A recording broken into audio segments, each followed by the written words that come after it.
Well, folks, I am so happy to be here with my friend and colleague, Georgina Poole, who is going to share some of her stories and insights and wisdom from her experience. And good morning to you, Georgina, in Brisbane. And thanks again for your time and being here with me and my community here. If you could just start by introducing yourself, that'd be great. Sure. So I'm Georgina Poole. I'm currently the co-founder and director of Event Learning Australia. Also the manager of the Safety Science Innovation Lab at Griffith University, so working alongside Sydney Decker and a number of student programs there as well.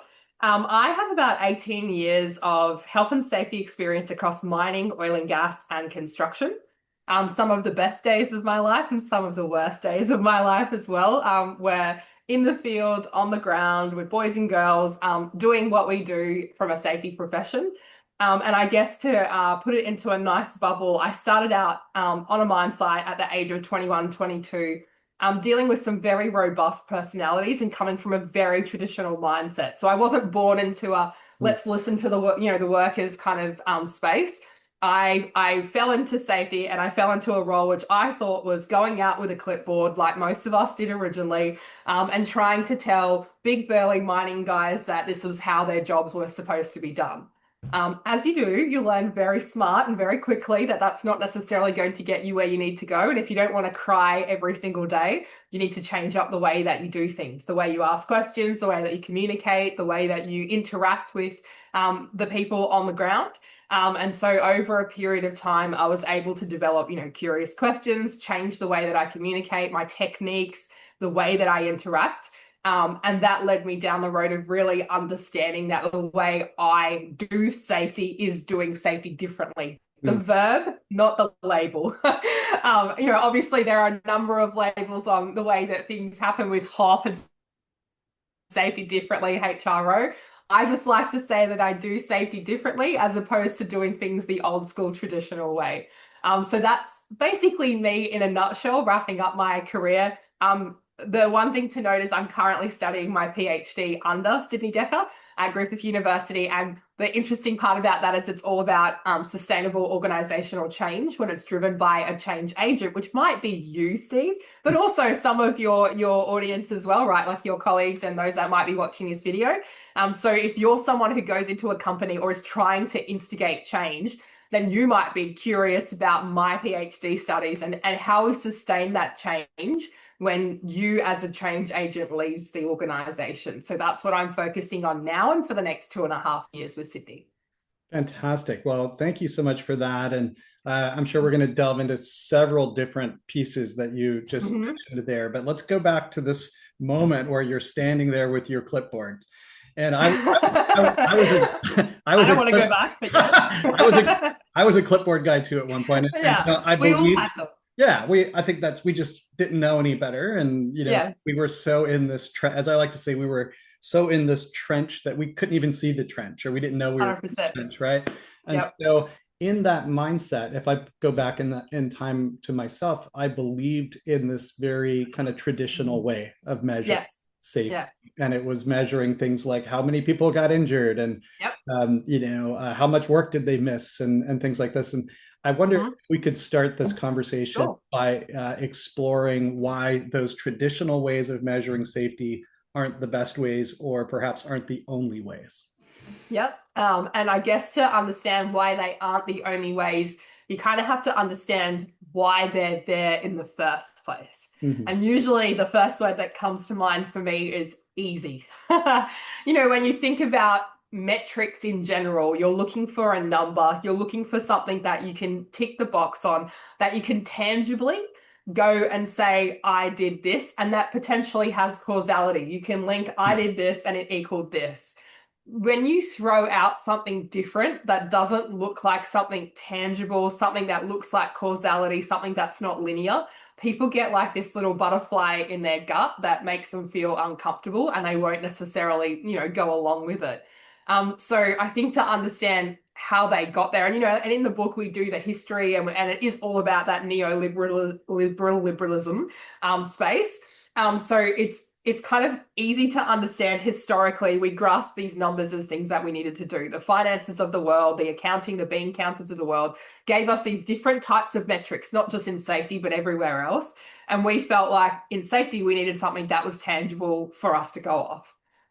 Unfortunately and fortunately, as times have progressed and researchers have kind of delved into what does that look like, we've discovered that not everything you see in those numbers is what's actually happening on the ground. And that's where my lived experience comes into things. We're seeing metrics that were incentivized, particularly injury and incident frequency rates, and then seeing the cover-ups that are happening. And I physically were part of a number of cover-ups, injuries being glued together, incidents that I didn't take to operational managers because we didn't want our metrics to be, impacted. We didn't want our uniforms to have to be de-embroidered. We didn't want the billboard out the front of the building to have to change.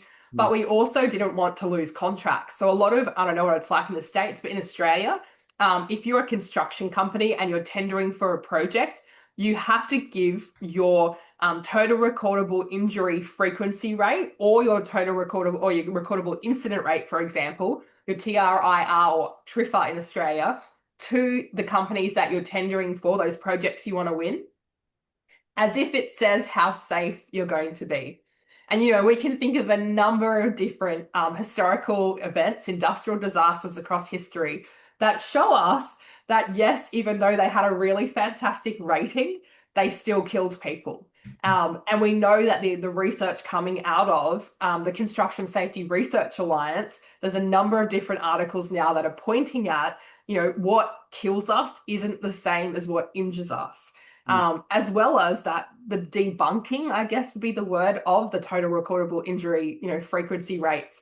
And hence why the book is called Random Noise, because Sydney made the comment in one of our classes that really those injury frequency rates are nothing but random.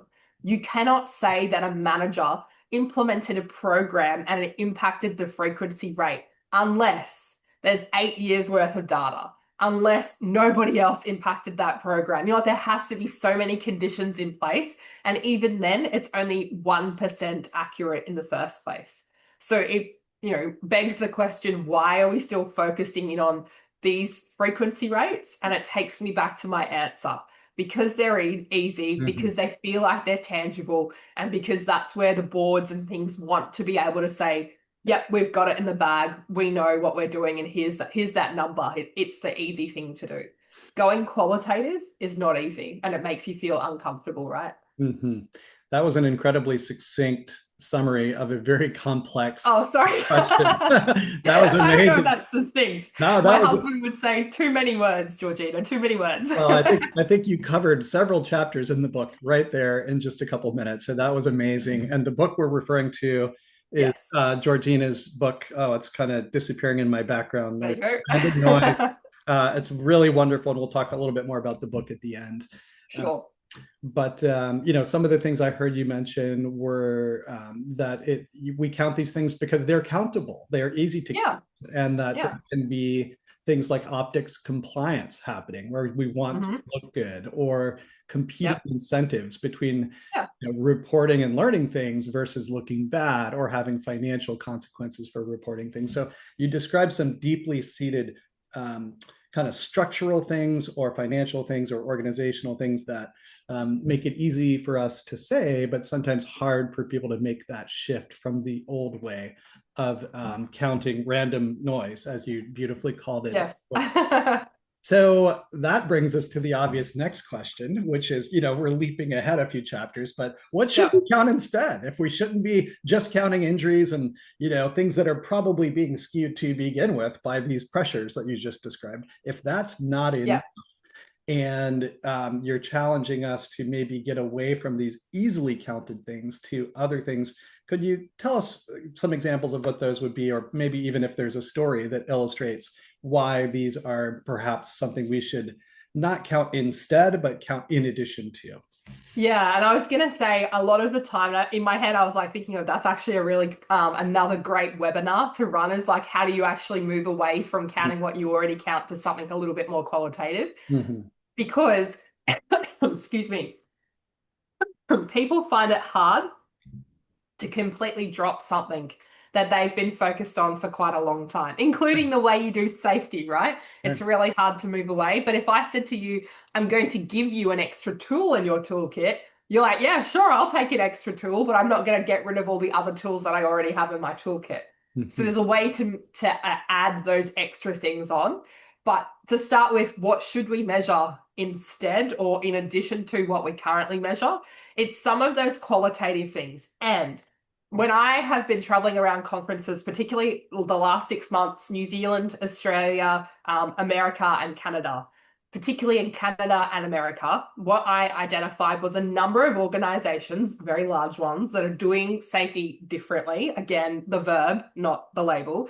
And by doing safety differently, they've managed to successfully implement a number of metrics that are qualitative.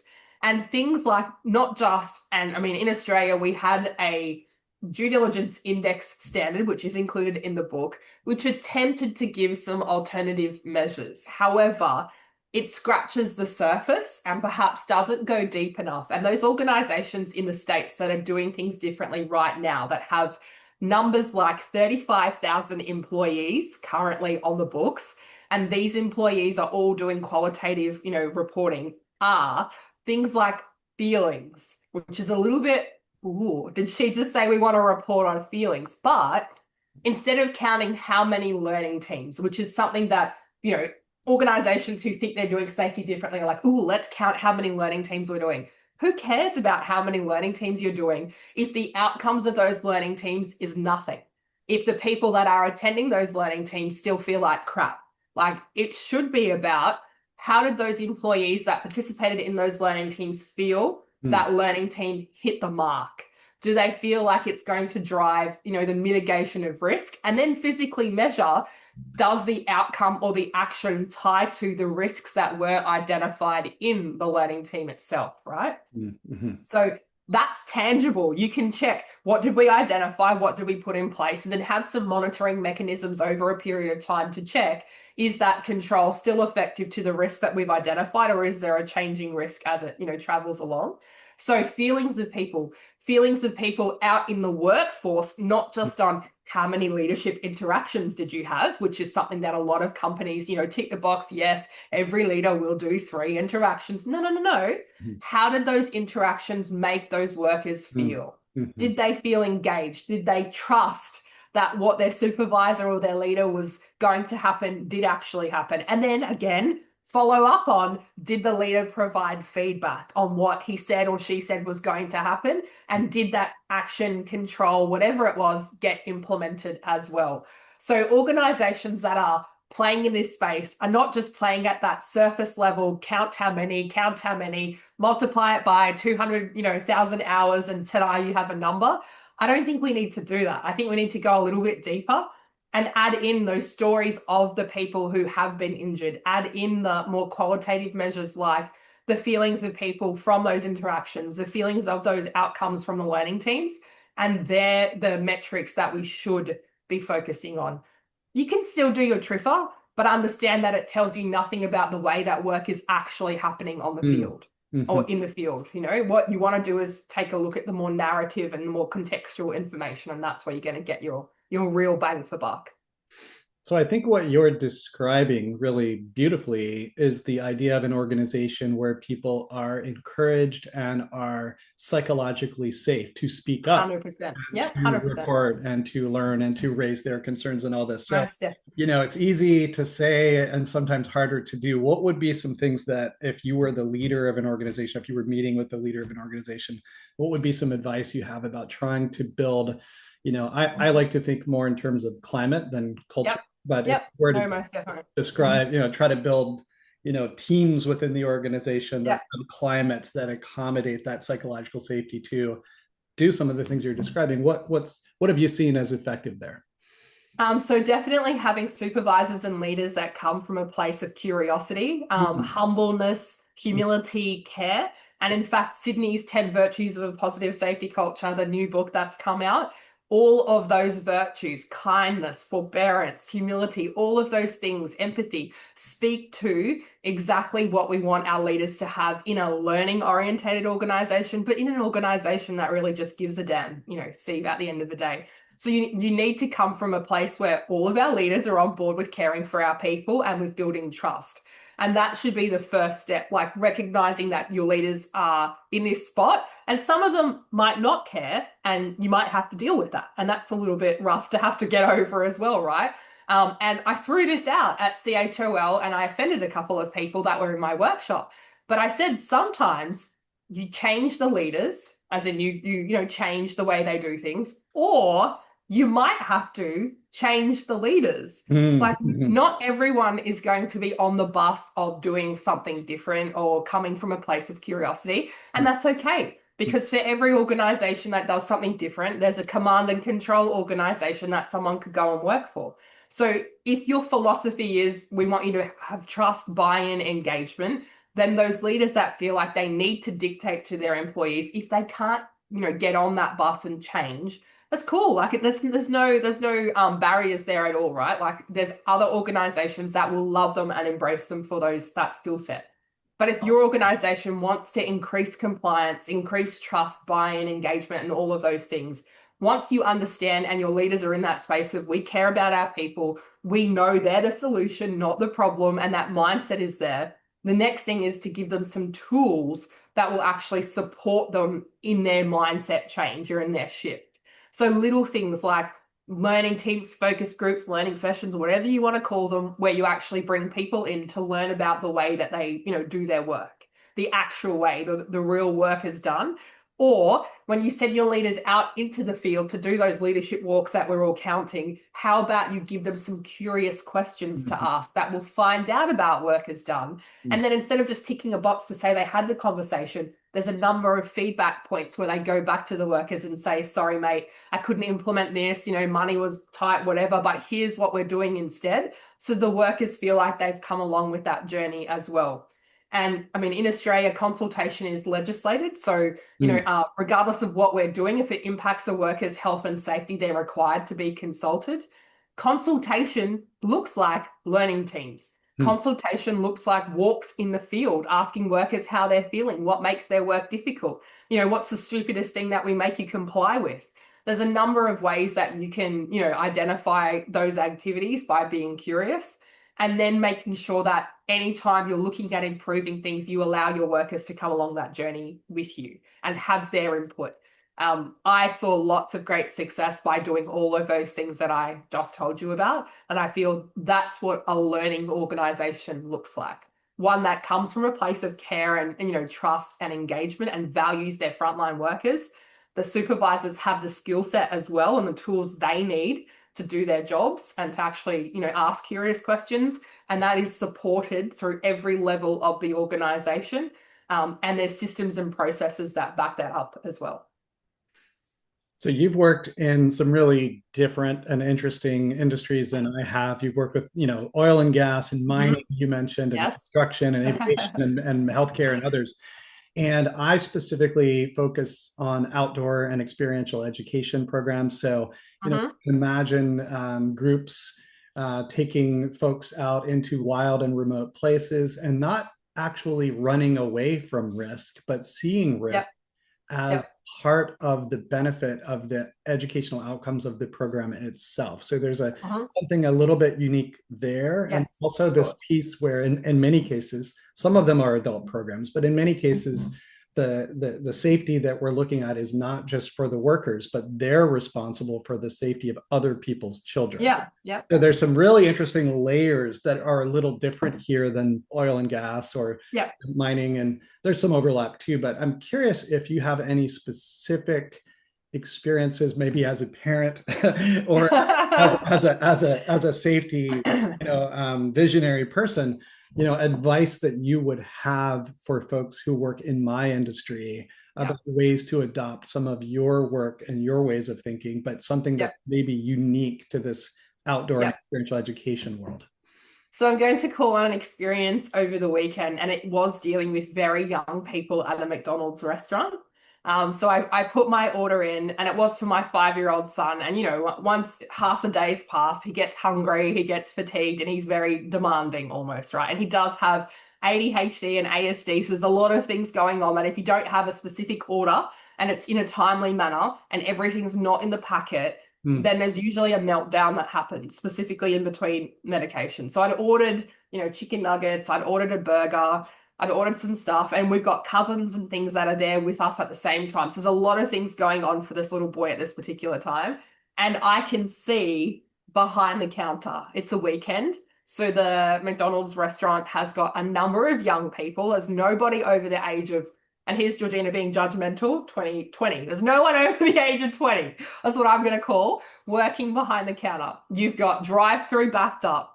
And here's where, in my head, I'm like, think about this, Georgina. You've got drive-through backed up. You've got 15, 20 people at the front counter waiting for, their menu items. You've got me and my family, and there's about 8 of us sitting down waiting for ours as well. You've got my son who's like on his, device playing along, waiting for food. And I go to the counter, and they call out the number. I get, what I thought was our food, come back, and it's missing items. I'm like, okay, and here's the thing. So in my head, I'm like, you do hot, Georgina, response is everything. 2, think about why did it make sense for them to miss, what they missed, right? So I go up to the counter. I'm like, hey guys, I'm just checking, the hotcakes are not in here. They're like, oh yeah, no worries. It's going to be a couple of minutes. Yep, we'll bring it out to you. So go back to the table. It's like 15 minutes later, the hotcakes come out. I'm like all excited, open them out, go to put the sauce on it, touch them, and they're like frozen cold. I'm like, okay, Georgina, response is everything. Go back up to the counter. I'm like, hey guys, I'm really sorry to annoy you. I can see that you're super busy. Do you mind if you just zap this? I literally said, just put it in the microwave. I don't need a fresh one. I can see you're busy. Put it in the microwave for me just so I can give it to my son. They're like, yeah, no worries. I swear to God, 8 minutes passed before I got it back. And I'm still standing there. George is like, my son's on his phone playing, and he's doing fine. He's not having a meltdown, but I'm the one that's like, okay, now it's been like 25 minutes. I've had, the food's come back. It's not right. And then I go back up to the counter. I'm like, hey, they're like, and multiple people touch points with me. Hey, are you waiting? Yep. What are you waiting for? And so you're repeating yourself constantly, and it's testing your patience. And it's testing what I passionately believe in from a workplace health and safety perspective, but also on a personal level. I believe in what I do as a role, and I believe in the mindset that response is everything, and how you treat people counts. And that in somewhere in the universe, the way that I treat people will come back to me in some shape, way, or form. So I always, but it was being tested.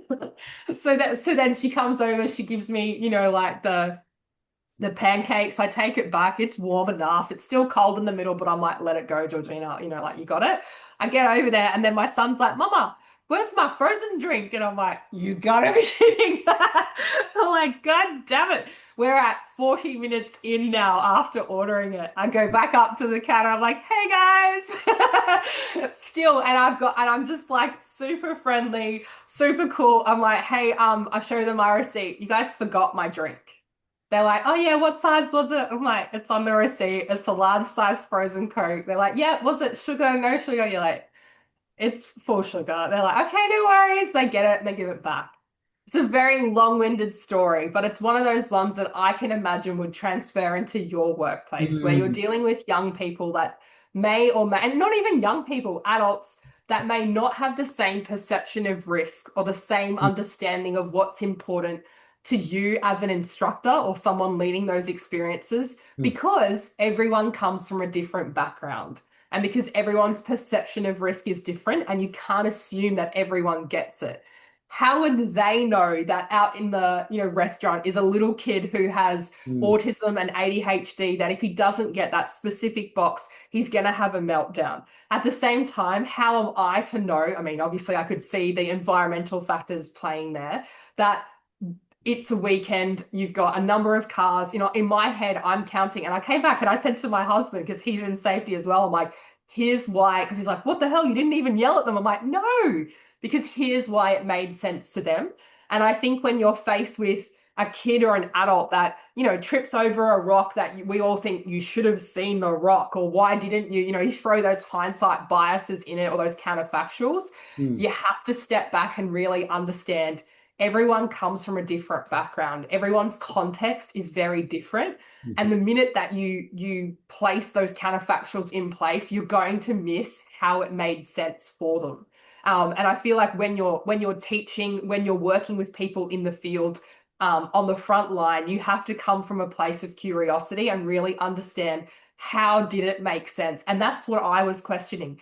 And I was like, how does it make sense for me to have gone to the counter 3 different times and asked for my menu items? How does it make sense? And then I was like flipping it. How does it make sense for a teenager who's working today to not have double checked my order? Like, so in the same time, I'm like flipping those curious questions around. And I'm also checking my own response to not be passing judgment, to not be portraying the angry, cranky white lady, for example, who's like, where's my freaking food? Because that I could have easily have defaulted back to perhaps what most people would. But if I want to show empathy, I put myself in their shoes and I think about their context and I think about why does it or how does it make sense for me to do what I'm doing?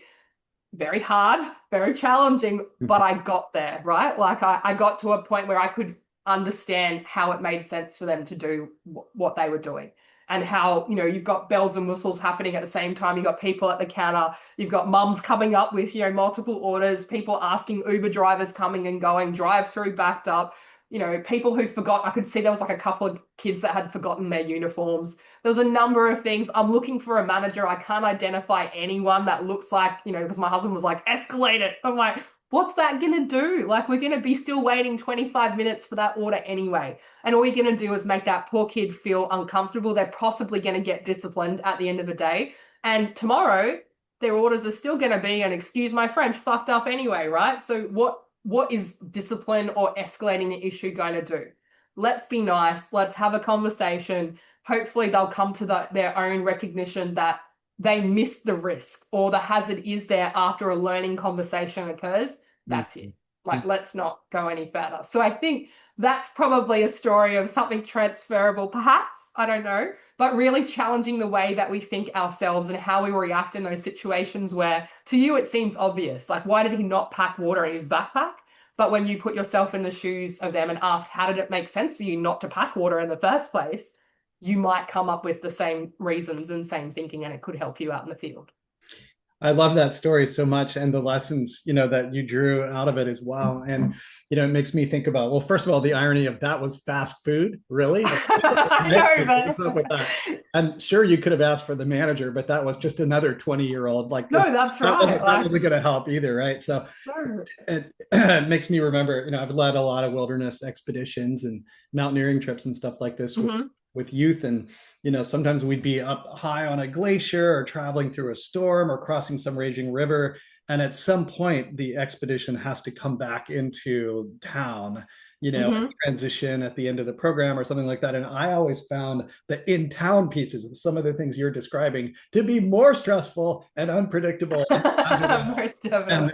just, you know, maddening than the challenges of the wilderness pieces. So your story kind of illustrates that nicely for me. The other point, Steve, is that it's not death defying. Like, don't get me wrong. If you're on an expedition in Antarctica and your life depends on that bloody hamburger being packed in the packet or else, right? Like, there's no other food. Like, you know, you're out in the middle of nowhere. There's nothing else. You have to eat, you know, somebody, unless you have the right food packed. Then that changes the context, right? Sure. This is McDonald's. It's not the end of the world if I'm waiting an hour for my burger. Yes, my kid has a tantrum, but I should also be prepared for that, because as a parent, I know the context that my child comes with into these situations, right? And I feel like that's something I also need to be prepared for. So it's the environment that you're in also can help shape and define the context that those operators are working within as well. And we need to, like you just said, right, city to the middle of it. You know, like if you're out on an expedition and you tell someone, you know, that's slippery or whatever, and they don't wear those shoes because you're going to fall, and then, you know, they fall and slip. You know, it's not, you don't even need to tell them anything. They can clearly see that they wore the wrong shoes, right? Like, I don't feel like every environment is the same. And sometimes those environmental factors help shape the context. And it's something that we need to be aware of. If it's not life-threatening, life-altering, you know, it's not going to kill you, why do we make such a big deal about it? You know? Absolutely. And your story made me think of one sort of final question here for you, and it wasn't something I had originally thought about, but okay, you know, in that moment, where you could have gone in two directions. You could have Yes. gone down the blame and anger and just sort of made Mhm. things, you could have added more hurt to the hurt that was already happening, right? You could have 100%. taken the situation and made it worse, but you were able to tap into your professional experience and the things that you teach and your values, and you were able to find a patience and even a kindness in how you were Yeah. approaching it that was, I think, very kind and human and compassionate, but it was also outcome driven. Like you knew it wasn't going to help you to go yell at the guy, right?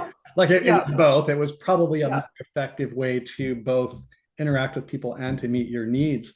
And I think there's some I think there's some lesson there in organizational management or HOP principles where it can Yeah. be not only, in my own words, like a more kind way of approaching work, but also one that's going to potentially yield better outcomes and results, in the process of doing that. And Sydney's latest book of the virtues, you Yes. mentioned, is sort of an example of the kindness that can emanate from this approach that is very different than the sort of parental patriarchal Yes. top down safety one mindset. So Mhm. that was more of a statement than a question, but I wonder if you think that there's something you'd like to say about just this approach kind of being a way for safety managers and maybe for society to tap into a more compassionate, kind way of interacting with each other in the workplace and beyond. No, no, most definitely. And at the CHOL conference, myself and a couple of others started chatting at a table about how we do HOP at home, for example. And not that we were like, oh, you know what, as parents, we're going to implement HOP. But when your child drops something or someone that you're working with does something and being able to kind of put yourself in their shoes and thinking about how does it make sense, it does help translate into the workplace because you're almost using your home life as a way to experiment, to develop those skills because it doesn't happen overnight. You can't just do an awareness course or a 2-day training program in HOP and then all of a sudden walk into your workplace on day 3 and be like, yeah, I'm no blame. Like no one's at fault here. I completely understand. No, that's not how this works. The first time it happens, you're going to something goes wrong. You're going to default back to the way you've done it for 40 years. So being a parent, having pets, having people that, do things that you might not like, as terrible as those things are, it gives you the ability to be able to practice some of these mindset changes that you really want to have in the workplace.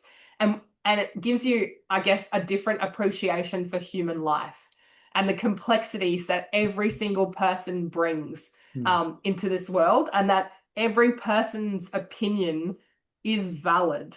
Just because it doesn't agree with you, just because you don't like it, doesn't mean it's not valid. It's theirs. We're not all created in the same cloth, despite what religion might tell us. We are all very different, and all of our psyches and the way that we do things are all very different. Yes, there are some very offensive, very criminal, very different behaviors out there. That's not what I'm talking about, not that malicious intent. But every other time you have an employee that does something that's terrible. Let's bring in the most recent Coldplay concert with the 2 people that were caught, right? It doesn't make sense to most of us, their behaviors in general, what they were doing, but that's their context and it made sense to them. I'm not going to pass judgment. And of course, we automatically do it anyway, but I'm not going to throw my 5 cents into what they did or didn't do because to me, I don't understand how it made sense. But that's what you need to do as an investigator. When an event occurs, you need to be able to put yourself in the shoes of those people that you're investigating, that you want to learn about, and show that empathy. So if I was that person, I would want to understand how did it make sense for you to do what you did. And in all other instances, apart from extreme malicious intent, you can do that. And it helps if you have the ability. Go to McDonald's, talk to your kids, when they drop something. If your dog does something naughty, don't kick it. Like, okay, because even animals, have contextual, things that contribute to why they do what they do, right? If you practice those beliefs outside, I have found it helps in the workplace to be able to implement them because you've learned what works and what doesn't work. I mean, please don't tell everyone that you're doing an experiment on HOP or safety differently or whatever, and you want to use them as part of your experiment. But certainly having the ability to stop, think, reflect before you act has been something that I feel has it's helped me in the workplace. So I think that's an incredibly clear and useful note for us to sort of wrap up on. It's really clear guidance and really memorable. And just can't thank you enough for your time and just the generosity of sharing your insights with me and with my viewers here. So I'd like to encourage everyone to check out Georgina's remarkable book, Random Noise, that she co-authored with Sydney Decker. And to intrigue you, I'm going to read 3 chapter titles that I think are particularly compelling. And feel free to add comments here, but you've kind of alluded to this earlier in this conversation. The chapter is entitled "Stop Counting What You Can Count." It doesn't count. I love we that. did allude to that one, didn't we? How many injuries are enough? Very intriguing. And then clearly, the absence of injuries does not predict what you think it does. So if you're intrigued by those and you want to learn more and you're enjoyed what Georgina had to say, please check out her book. And, I will say meeting you in person at the conference in Ohio was one of the highlights of my time there. Thanks, Steve. Really appreciated, just staying in touch afterwards. And Georgina is a safety leader, an author, a podcast host that she didn't even mention, I don't think. No. In my experience, really a convener of people and bringing people together in community to move this safety work forward. So I'm just very grateful for your friendship and your support and your wonderful stories and examples that you shared with our participants today. So I hope the rest of your day in Brisbane goes wonderfully and hope to chat with you again sometime soon. Most definitely. Thank you. It's been awesome.